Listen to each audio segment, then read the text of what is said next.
नमस्कार, मी कादंबरी जाधव आणि स्वागत आहे तुमचे सर्वांचं माझ्या यूट्यूब चॅनलमध्ये. आपण भगवद्गीतेतील श्लोकांचा अभ्यास करत होतो.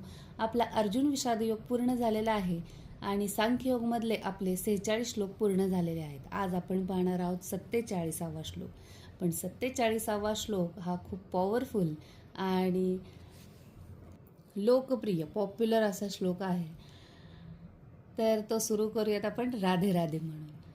कर्मणी एव अधिकारः ते मा फलेषु कदाचन मा कर्मफल हेतुः भू मा ते संग अस्तु अकर्मणी. म्हणजेच आपले नियत कर्म करण्याचा तुला अधिकार आहे, पण कर्मफळांवर तुझा अधिकार नाही. आपल्या कर्मफळास आपण कारणीभूत आहोत असे तू कधी समजू नकोस.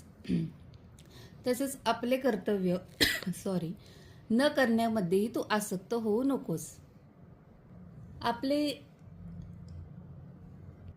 कर्म, तर कर्माबद्दल इथं बोललेलं आहे. आपल्या जीवनात 3 प्रकारची कर्मे असतात.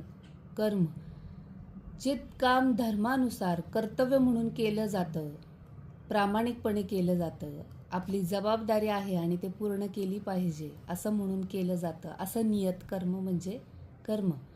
विकर्म जे काम शास्त्राच्या विरुद्ध चुकीच्या हेतूने केलं जातं, उदाहरण खोटं बोलणं, कोणाला मुद्दामून त्रास देणं, यामुळे फक्त दुःख आणि वाईट परिणामच आपल्याला पाहायला मिळतात. आणि तिसरं अकर्म, आपलं कर्तव्य असताना काम टाळणं, जसं की मला काही फायदा नाही किंवा आळस आला म्हणून काम न करणे.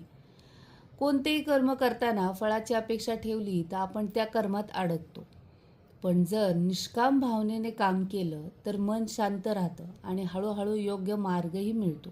आपण फक्त आपलं कर्तव्य प्रामाणिकपणे करायचं, पण मला काय मिळेल हा विचार सोडायचा, कारण फळावर आसक्ती म्हणजे दुःख, निष्काम कर्म म्हणजे शांती. कोणतीही आसक्ती, मग ती चांगली असो किंवा वाईट, माणसाला बंधनात अडकवते.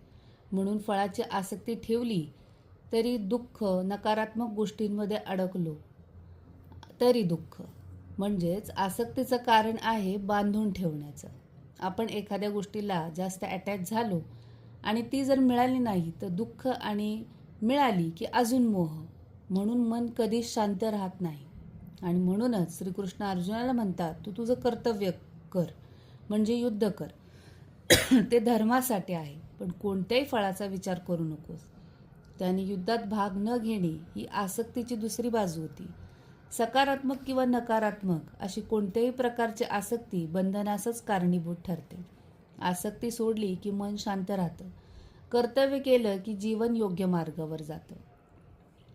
आणि हो, जर सकारात्मक आसक्ती असेल तर आपल्याला चांगलेच परिणाम पाहायला मिळतात, आणि नकारात्मक आसक्ती असेल तर आपल्याला वाईट परिणाम पाहायला मिळतात.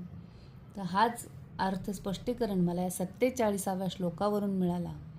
तुम्हाला कसा वाटला नक्की कळवा. तोपर्यंत राधे राधे, धन्यवाद. भेटूयात पुढच्या व्हिडिओमध्ये या श्लोकावरून लाईफ लेसन घेऊन. जन्म जन्म की खोज बताए, राम से चल के राम पे आए।